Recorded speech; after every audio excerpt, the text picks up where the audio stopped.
So Democrats, there was this deal apparently last night, although maybe not a deal, or at least they floated rumors that we were close to a deal between Boehner and Obama, and significantly, they were the only two guys in the room, as we'll later hear from Harry Reid. He was not included. He's as angry as Harry Reid can be, which is like sort of most people on a normal day.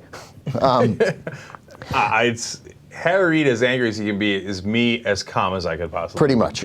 So this deal then drew the outrage of many Democrats, finally, because the deal was essentially for $3 trillion in cuts, immediate cuts. Mm-hmm. Some immediate, some, but those start now. Right. And then later, there'd be some revenue increases. There'd be some tax increases. But they'd have to re-vote on it.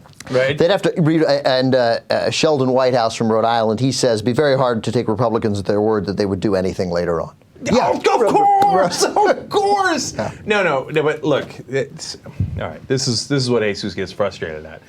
Me constantly going over and over about how hopeless Obama is.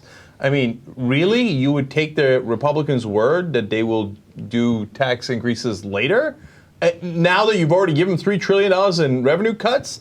That later they'll be like, oh, right, no, we did make a promise.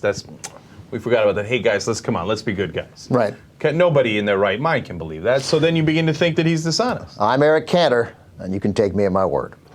Yeah, good luck with that. See how that turns out. So maybe this isn't a deal. It does now not appear that such a deal is close. Yeah, well, no, it's to the credit of the Senate Democrats, they blew it up, right? And they were furious, apparently, at Jacob Lew, the budget director who came in and told them about the deal. And Jack Lew. Yeah, Jacob Lew. So it's the same thing, Jacob. Okay, sure. All right. I believe he goes by both. I could be wrong. Okay, so here's a quote from Harry Reid. I'm the Senate Majority Leader. Why don't I know about this deal? And, by the way, there's no way he said it like that. Here's how he actually said it. I'm the Senate Majority Leader. Why don't I know about this deal? By the way, Lew apparently shot back. There is no deal. If there is a deal, the president doesn't know about it. The vice president doesn't know about it. I don't know about it. Except you just came in and explained it. That's why the Senate Democrats flipped out. And one Democratic senator, apparently a senior Democratic senator, told The Hill it was a heated session. There's a basic lack of trust with the president. Oh, now that's heavy words, right? And of course, you know me. I think well earned. About time that the Democrats, whichever ones remain real Democrats and progressives, realized the president's not on their side. He will cut any deal with the Republicans, no matter how disastrous, no matter how little he gets in return.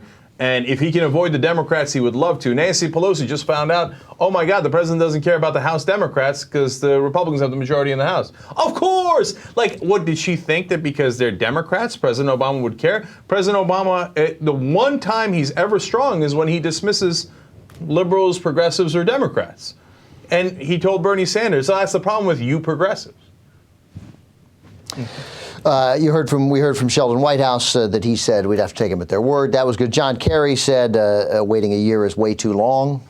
Waiting a day would be way too long. And he said that obviously we need to do it. If you take key parts of the deal off the table, how do you come up with a fair-minded approach? Dianne Feinstein, she says that implementing trillions in cuts without having tax reforms, without revenue increases, she called it a non-starter.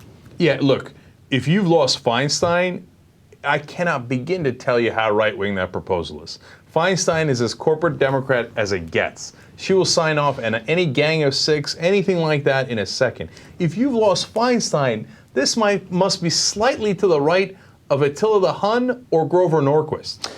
And by the way, because this is clearly then, it would appear to the right of the gang of six.